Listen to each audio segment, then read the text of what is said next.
Mayor Vico Soto.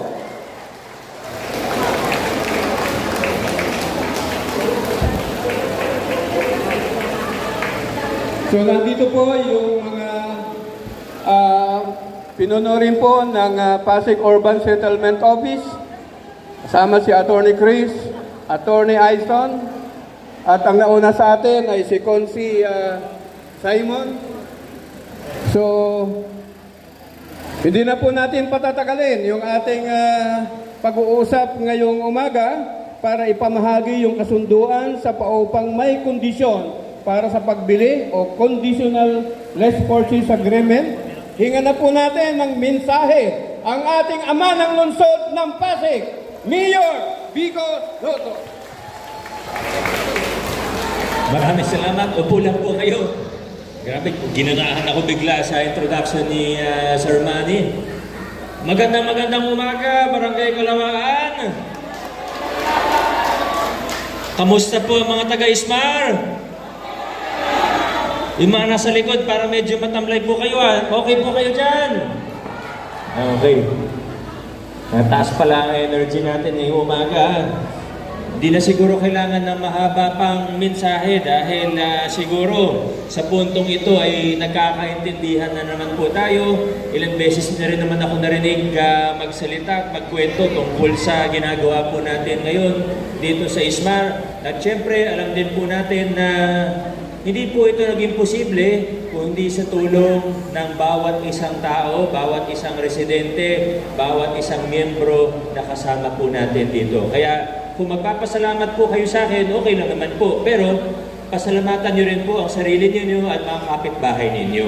Maraming salamat sa bawat isa sa inyo dahil sa pakikiisa po ninyo, dahil sa kooperasyon po ninyo at sa tulong po ninyo, naging posible at ngayon nandito na po tayo, awarding na po tayo. Kaya maraming salamat. Sa totoo, marami pa tayong kailangan pag-usapan, pero yung pinaka-importante sa lahat, mapapasa inyo na yung lupang pinadidirikan ng mga bahay po ninyo. Yan naman po ang pinaka-importante sa lahat. At alam naman po ninyo yung history natin, ito yung mga opisyalis ninyo, pero lahat po, lahat ng grupong nakausap po natin, diba? Pinagkasundo natin yung alam niyo naman po yung history natin, di ba? May dalawang grupo. Kailangan magkasundo lahat para maging posible ito. Kaya nga sinasabi ko na hindi lang ito produkto ng trabaho ng mayor. Trabaho ito ng bawat isa. Kasi kayo rin po kung hindi kayo nagkasundo, kung hindi kayo pumayag na magkaroon ng konting kompromiso, pati doon sa membership sa HOA, di ba? Yung mga pinag-usapan natin, sa ilang taon natin pinag-usapan. Kung hindi nagbigayan, walang nangyari. Kaya kailangan din natin pasalamatan yung mga opisyalis ang bawat miyembro natin. At ngayon naman po, nandito na tayo. Alam kong masaya po tayo. Nakailang batch na rin naman. Di naman po kayo yung unang mabibigyan. Pero ito na po, yung matagal nyo na rin pong pinapress. At may mga kailangan pa tayong pag-usapan. Kasi ang gusto naman po talaga natin ay huwag tayong magtapos sa basta na award po sa inyo yung lupa. Kung yun lang po yung pag-uusapan natin, madali, pwedeng tapos na ang usapan. Pero ang gusto po talaga natin dito ay tumaas din ang antas ng pamumuhay sa Ismar, sa Barangay Kalawaan. Hindi po yung lupa lang ang pinag-uusapan natin. Gusto po natin gumanda ang quality of life. Paano po natin gagawin yan? Ang pinaka-basic po siguro, unang-una sa lahat, yung safety, kaligtasan. Alam naman po natin sa tagal ng panahon, yung iba pong mga kabahayan, pasensya na po, kumiilan po dito, medyo sumobra ng konti sa sukat, medyo nasa ali na o nasa roadblock na. Ano po mangyayari kung hahayaan po natin o kung papayagan lang po natin, kung hindi na po natin sisilipin, pwede naman tayo magbulag-bulagan. Basta na-award ko na, tapos na ako, pwede ko pong sabihin yun. Pero hindi ko po gagawin yun. Bakit? Kasi delikado po. At hindi po tayo aasenso kung habang buhay, ganun po. Kaya ako po yung nakikiusap sa bawat isa na makiisa po tayo sa puso, sa barangay, sa iba't ibang opisina, ahensya na kakausap, magko-coordinate po sa inyo. Kailangan, at the very least, yung mga roadway po natin at alleyway, kailangan maluwag-luwag naman po. Hindi naman po para sa akin yan. Minsan-minsan lang naman po ako dumadaan sa mga alley at kalsada po ninyo. Kayo po yung dumadaan dyan araw-araw. Kayo po yung pag may emergency, nahihirapan pumasok ang pati medical personnel natin, pag may, huwag naman po sana, pero ang sunog, lagi pong posibilidad yan. Dadasal tayo, hindi mangyari yan kailanman, pero paano kung mangyari? Kailangan makapasok ang bumbero natin. Meron din po tayong project na dry standpipe po para sa inyo.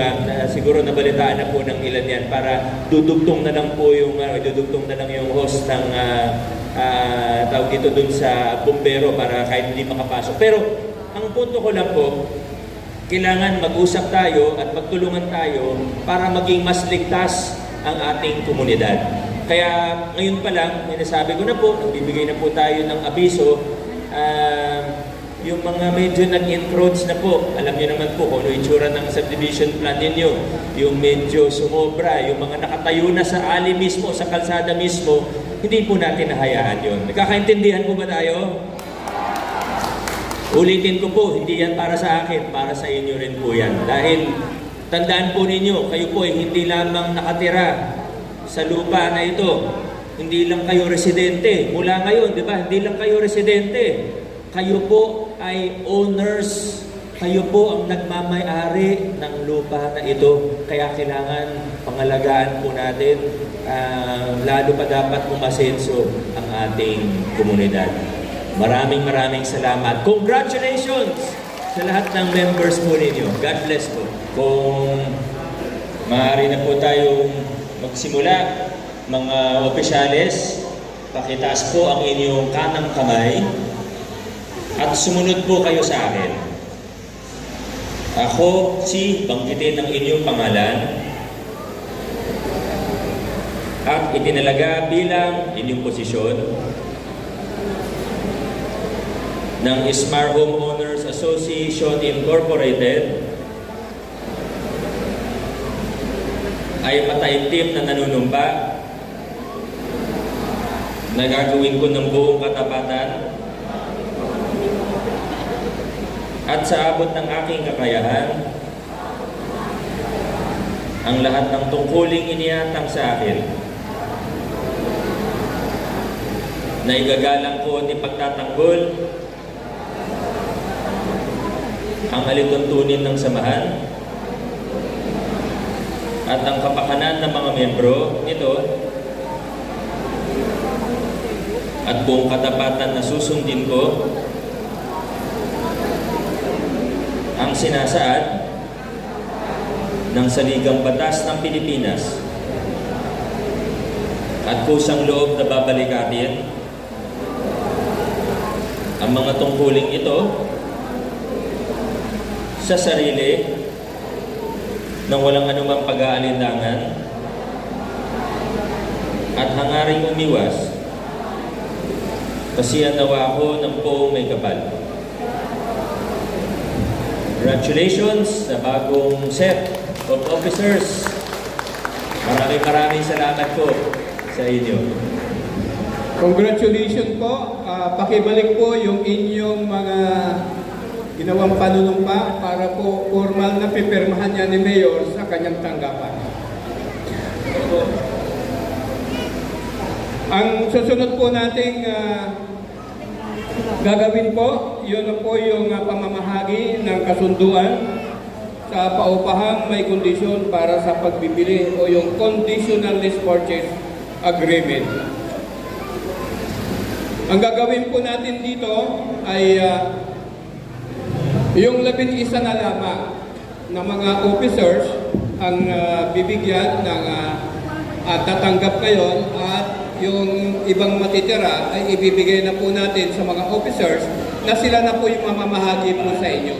Kasi kamani, nasa 619 po tayo. Kaya kung isi-ceremonial po natin lahat ngayon, baka alas 5 ng hapon, nandito pa po tayo, ano?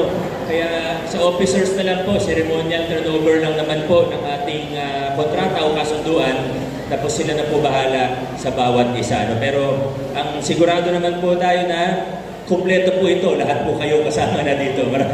Kaya, ayan po. Sige po, umpisa na po tayo. Yung unang tatawagin po, si Raimundo O. Abusejo.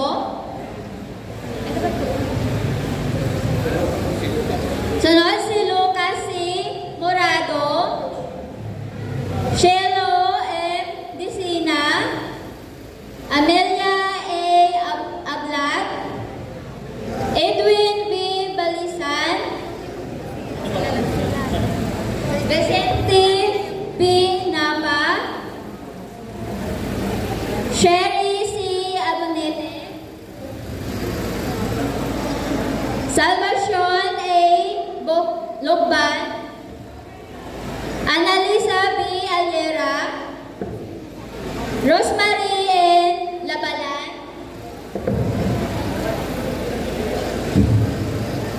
Last si Michael S. Ignacio.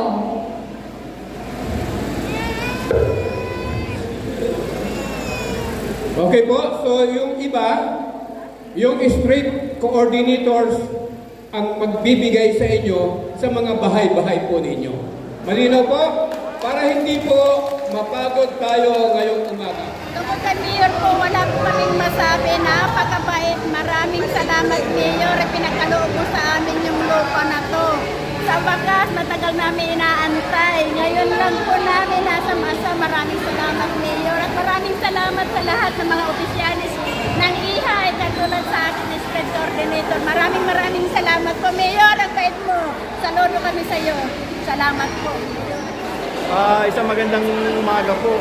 Unang-una po, maraming salamat po sa pangunguna ng ating buting Mayor Vico Soto, Vice Mayor Tulot Jaworski at ang City Council sa pamimigay ng Paunang Kusel sa mga mamamayan ng Kalawaan dito sa Ismar.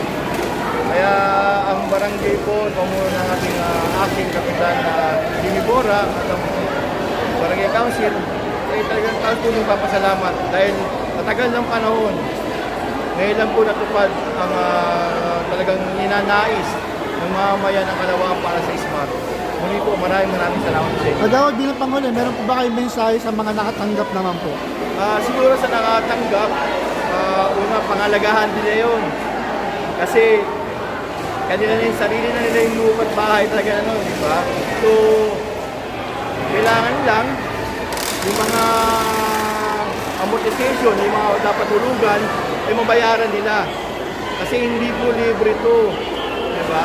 So kailangan bayaran yun sa mababang presyo at sa matagal na panahon. Kaya pumultangin na naipasa na sa mga anak, yung karamihan sa mga lupa na to. Kaya pangalagaan nyo at mahalin nyo po. Maraming salamat po. Thank you. Sa tulong niyo po sa amin sa pag-award po ng lupa na pinitirahan namin dito po sa Ismar, Kalawaan, Pasig City po. Maraming salamat po. At mabuhay po kayo, Mayor. Maraming salamat po. Mahal na mamamayan ng Kalawaan, lalo-lalo na po dito sa Ismar Homeowners Association and Incorporation.